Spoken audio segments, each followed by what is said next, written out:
নবী করিম সাল্লাল্লাহু আলাইহি সাল্লাম বলেছেন, আল্লাহর আকাশের নিচে জমিনের উপরে খাদিজার মতো উত্তম মহিলা আর নাই। আমার জন্য আলাদা কোনো ভালোবাসা দিবসের দরকার নেই।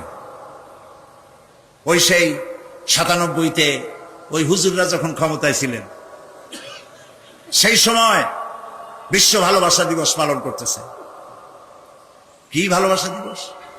কলেজ বিশ্ববিদ্যালয়ের ছাত্র ছাত্রীরা সরোয়ার্দী উদ্যানের গাছের গোড়ায় বসে গেছে, সব জোড়ায় জোড়ায় বাকবাকুম পায়রা।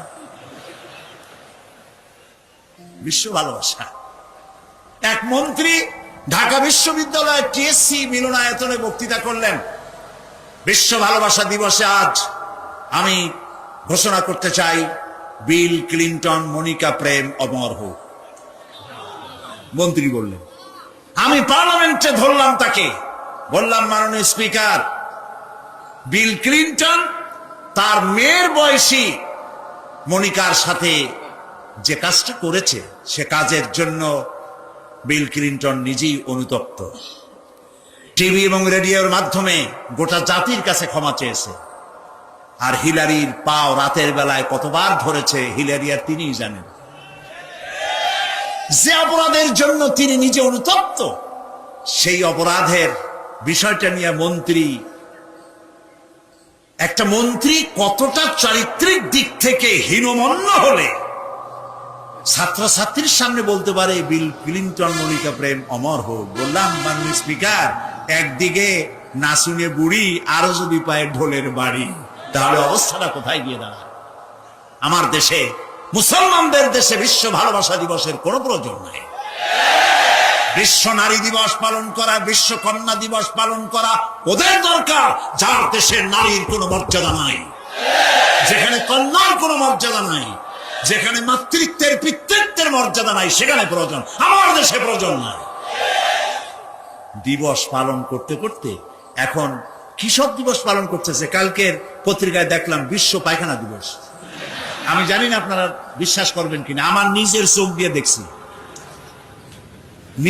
দিয়ে দেখছি, পত্রিকাটার নাম আমি নিলাম না, এটা জঘন্য পত্রিকা, এখন বুঝে নিতে পারেন। বিশ্ব পায়খানা দিবস, নওজুবিল্লাহ, মানে তালাশ করে পায় না, করবে কি? এরপরে দেখলাম ঢাকায় দেওয়ালে লেখা বিশ্ব চিন্তা দিবস। তো বিশ্ব চিন্তা দিবসের এটার থিমটা কি, করবেটা কি? তো যারা আয়োজক তারা বলল যে আমরা ওই বিশ্ব চিন্তা দিবসে রাস্তার মোড়ে মোড়ে বসে চিন্তা করব যে আদৌ কোনো ব্যাপারে আমরা চিন্তা করতেছি কিনা। নাউজুবিল্লাহ। পাগল কি গাছে ধরে? প্যান্ট পরছে, সে প্যান্ট পরা অবস্থায় সেলাই করছে না কেমনে করছে আল্লাহ জানে। জুতার মধ্যে এত বড় বড় লোহা বটন লাগানো, গলায় এত বড় মোটা সেন, জাহান্নামের আগেই সালাসিলা ওয়া আগলালা ওয়া সাইরা, জাহান্নামের শিকল আগেই পড়ছে গলায়। রাস্তায় মানুষে দেখে আর বাপ বাপ করে পলাইতে থাকে, বলতে থাকে, আল্লাহ এই শয়তানের গজব দাও, এই শয়তানের যে মায় পেটে রাখছে তার কলেরা দাও, আর বাপের বসন্ত দাও। প্রাণ পাওয়ার জন্য পর্দায় থাকা আপনার জন্য জরুরি। মা বোনেরা পর্দায় থাকুন এবং নিজের সৌন্দর্য পর পুরুষকে দেখাবেন না। আপনার সৌন্দর্য আপনার পিতার জন্য নয়, ভাইয়ের জন্য নয়, ছেলের জন্য নয়, কারোর জন্য নয়, শুধুমাত্র একমাত্র কেবলমাত্র স্বামীর জন্য। এই সুন্দরী প্রতিযোগিতার কথা সেদিন বলেছি। বাংলাদেশে বিভিন্ন সাবান কোম্পানির পক্ষ থেকে সুন্দরী প্রতিযোগিতা, ফটোজেনিক কি ফটো সুন্দরী, মিস ফটো সুন্দরী জেনিক না কি একটা কপালের সারা, জি, এগুলি করতেছে, তারা করতেছে, বিভিন্ন জেলা শহরে করতেছে। প্রিয় ভাই সব, আমি সেদিন বলেছি, আজকে লক্ষ লক্ষ লোক, সকলকে বলি, মিস বাংলাদেশ অথবা ফটোজেনিক সুন্দরী প্রতিযোগিতা যেখানে হবে সেখানেই বাধা দিবেন। ফটোজেনিক সুন্দরী প্রতিযোগিতা বাংলাদেশের মাটিতে হতে দেওয়া হবে না।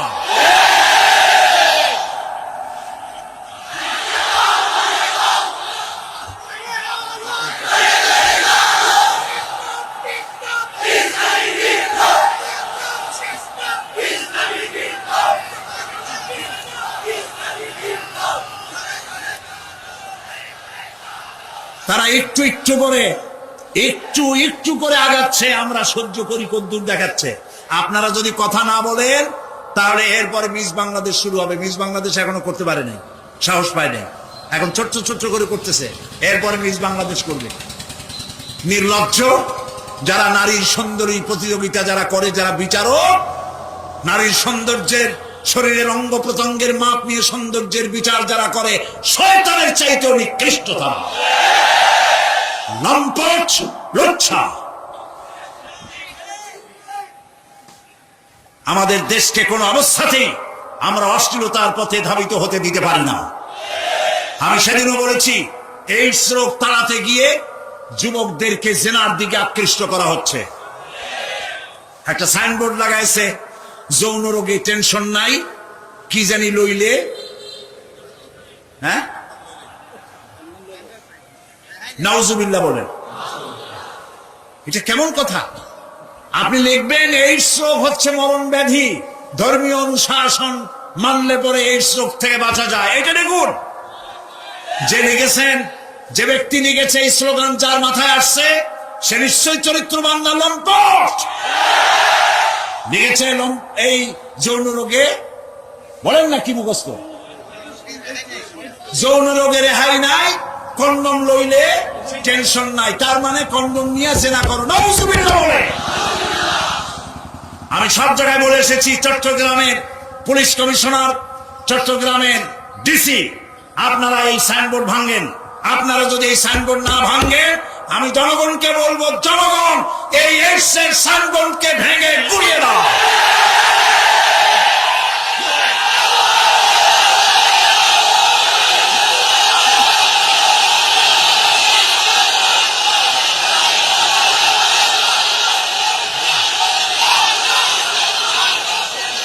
প্রিয় ভাই সব,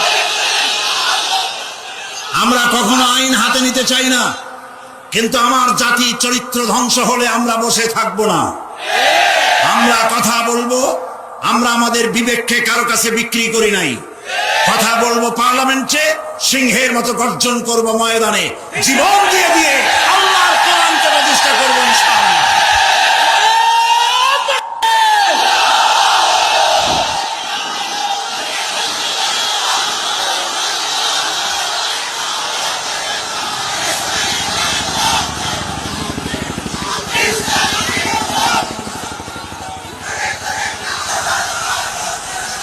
প্রিয় ভাই সব, আমরা কখনো আইন হাতে নিতে চাই না, কিন্তু আমার জাতি চরিত্র ধ্বংস হলে আমরা বসে থাকবো না। আমরা কথা বলবো, আমরা আমাদের বিবেককে কারো কাছে বিক্রি করি নাই। কথা বলবো পার্লামেন্টে, সিংহের মতো গর্জন করব ময়দানে, জীবন দিয়ে দিয়ে আল্লাহর কোরআনকে প্রতিষ্ঠা করবো ইনশাআল্লাহ।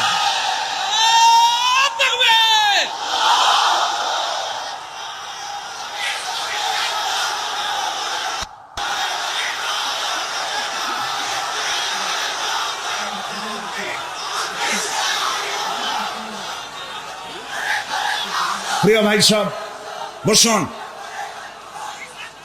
সুতরাং নারীকে পর্দায় থাকতে হবে এবং এই পর্দার আচরণ করতে হবে।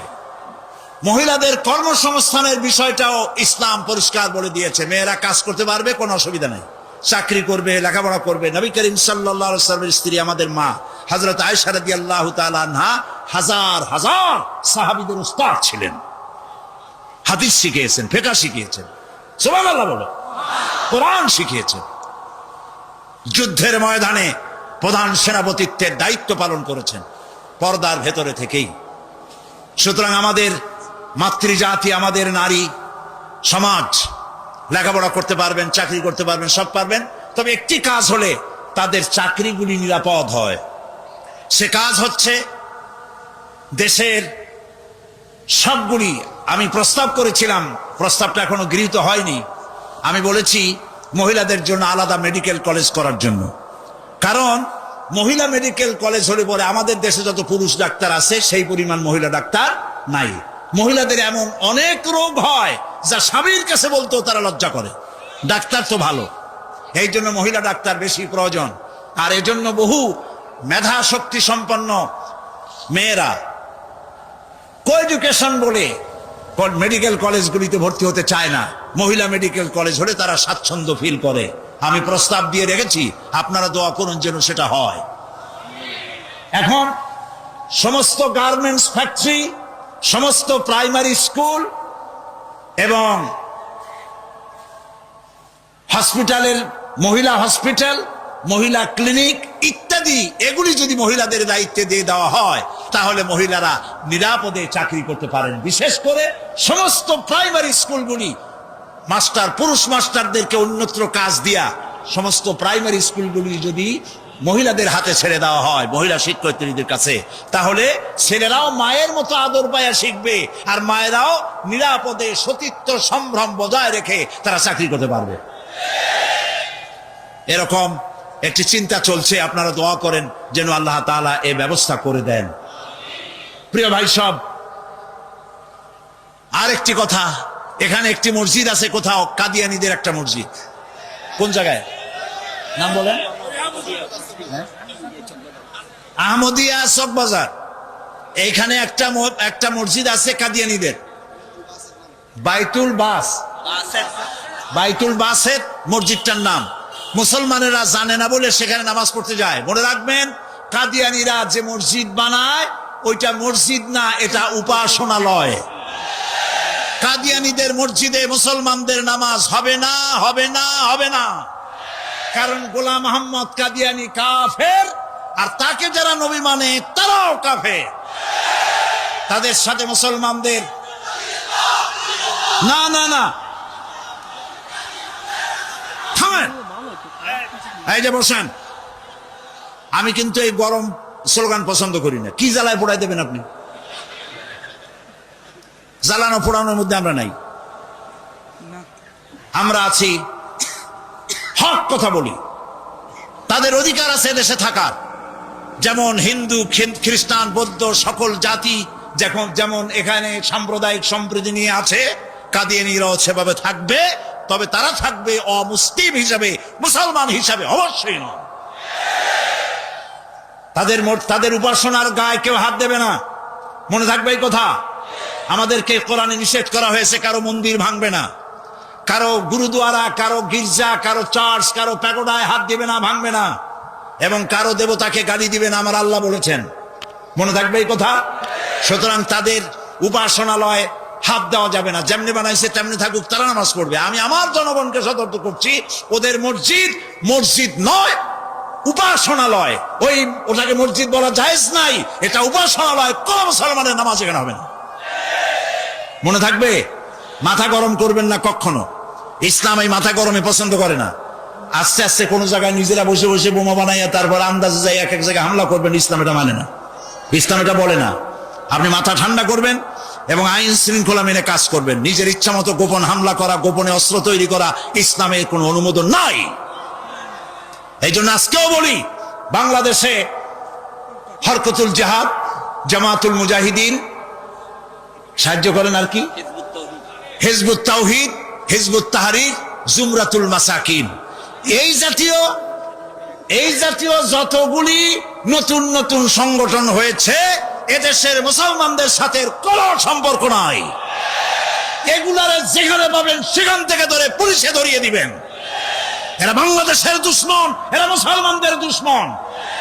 আমার দেশের সাম্প্রদায়িক সম্প্রীতি বিনষ্ট করে এবং বোমাবাজি করে এই দেশকে বদনাম করে আমেরিকাকে তারা দাওয়াত করতে চায়, তারা বুশকে দাওয়াত করতে চায়।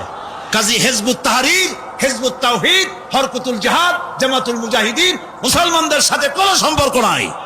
যেখানে পাও সেখানে ধরো, গরুর দড়ি দিয়া বান্ধিয়া পুলিশে হ্যান্ডওভার করো। মনে থাকবে। আল্লাহ মনে রাখার তৌফিক দিন। প্রিয় ভাই সব, আমাদের এই স্বাধীন সার্বভৌম বাংলাদেশ, আল্লাহ তাআলা যেন দয়া করে এই দেশকে কোরআনের প্রতিষ্ঠার জন্য আল্লাহ যেন হামওয়ার করে দেন, বলেন আমিন। এত মুসলমান কোরআনের কথা শুনতে যে দেশে আসে, সেই দেশে ইসলাম কায়েম হতে দেরি হয়, বড় আফসোস লাগে, কষ্ট হয়।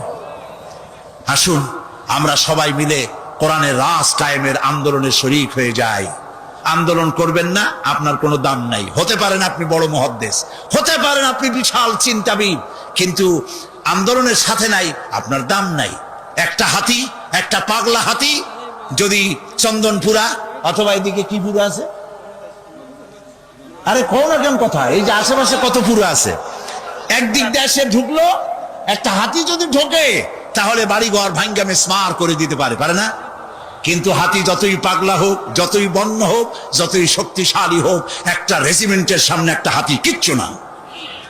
আন্দোলন হচ্ছে রেজিমেন্ট, আন্দোলনে শরীক হও।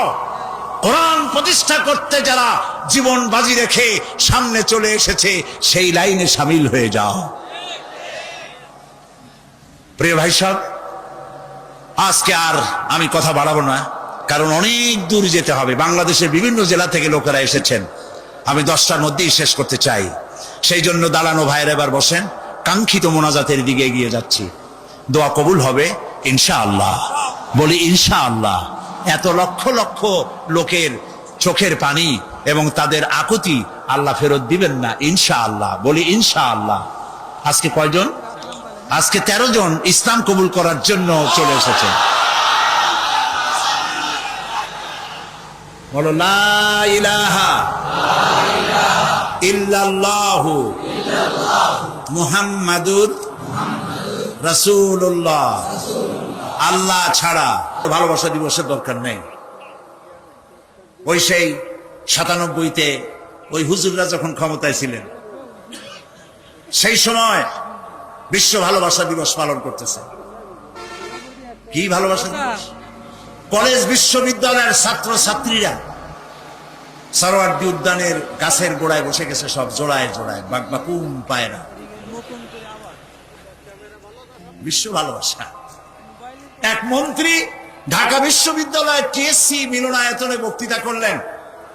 বিশ্ব ভালোবাসা দিবসে আজ আমি ঘোষণা করতে চাই, বিল ক্লিনটন মনিকা প্রেম অমর হোক। মন্ত্রী বললেন। আমি পার্লামেন্টে ধরলাম তাকে, বললাম মাননীয় স্পিকার, বিল ক্লিনটন তার মেয়ের বয়সী মনিকার সাথে যে কাজটা করেছে, সে কাজের জন্য বিল ক্লিনটন নিজেই অনুতপ্ত। টিভি এবং রেডিওর মাধ্যমে গোটা জাতির কাছে ক্ষমা চেয়েছে। আর হিলারির পাও রাতের বেলায় কতবার ধরেছে হিলারি আর তিনিই জানেন। যে অপরাধের জন্য তিনি নিজে অনুতপ্ত, সেই অপরাধের বিষয়টা নিয়ে একটা মন্ত্রী কতটা চারিত্রিক দিক থেকে হীনমন্য হলে ছাত্রছাত্রীর সামনে বলতে পারে বিল ক্লিনটন মনিকা প্রেম অমর হোক। বললাম মাননীয় স্পিকার, একদিকে নাসুনে বুড়ি, আরো যদি পায় ঢোলের বাড়ি, তাহলে অবস্থাটা কোথায় গিয়ে দাঁড়ায়? আমার দেশে, মুসলমানদের দেশে বিশ্ব ভালোবাসা দিবসের কোনো প্রয়োজন নেই। বিশ্ব নারী দিবস পালন করা, বিশ্ব কন্যা দিবস পালন করা ওদের দরকার, যার দেশে নারীর কোনো মর্যাদা নাই, যেখানে কন্যার কোনো মর্যাদা নাই, যেখানে মাতৃত্বের পিতৃত্বের মর্যাদা নাই, সেখানে প্রয়োজন। আমার দেশে প্রয়োজন নাই। দিবস পালন করতে করতে এখন কিসব দিবস পালন করতেছে। কালকের পত্রিকায় দেখলাম বিশ্ব পায়খানা দিবস। আমি জানি না আপনারা বিশ্বাস করবেন কিনা, আমার নিজের চোখ দিয়ে দেখছি, পত্রিকাটার নাম আমি নিলাম না, এটা জঘন্য পত্রিকা, এখন বুঝে নিতে পারে। বিশ্ব পায়খানা দিবস, নওজুবিল্লাহ, মানে তালাশ করে পায় না, করবে কি? এরপরে দেখলাম ঢাকায় দেওয়ালে লেখা বিশ্ব চিন্তা দিবস। তো বিশ্ব চিন্তা দিবসের এটার থিমটা কি, করবেটা কি? তো যারা আয়োজক তারা বলল যে আমরা ওই বিশ্ব চিন্তা দিবসে রাস্তার মোড়ে মোড়ে বসে চিন্তা করব যে আদৌ কোনো ব্যাপারে আমরা চিন্তা করতেছি কিনা। নওজুবিল্লাহ। পাগল কি গাছে ধরে? প্যান্ট পরছে, সে প্যান্ট পরা অবস্থায় সেলাই করছে না কেমনে করছে আল্লাহ জানে।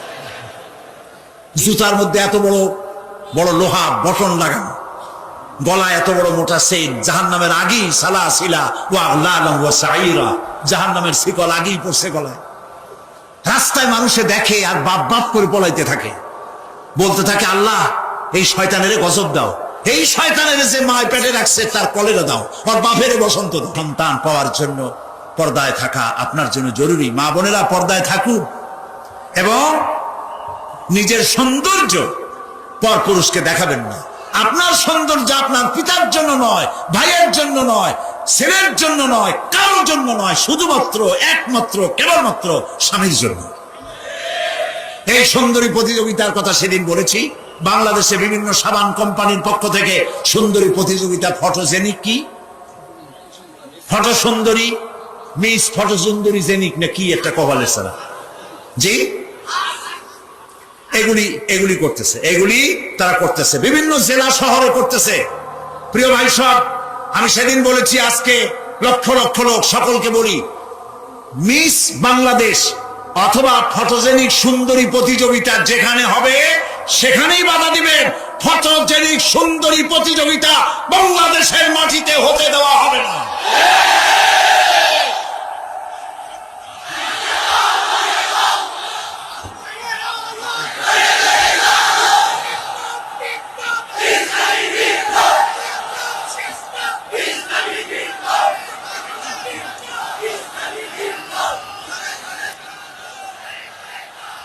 তারা একটু একটু করে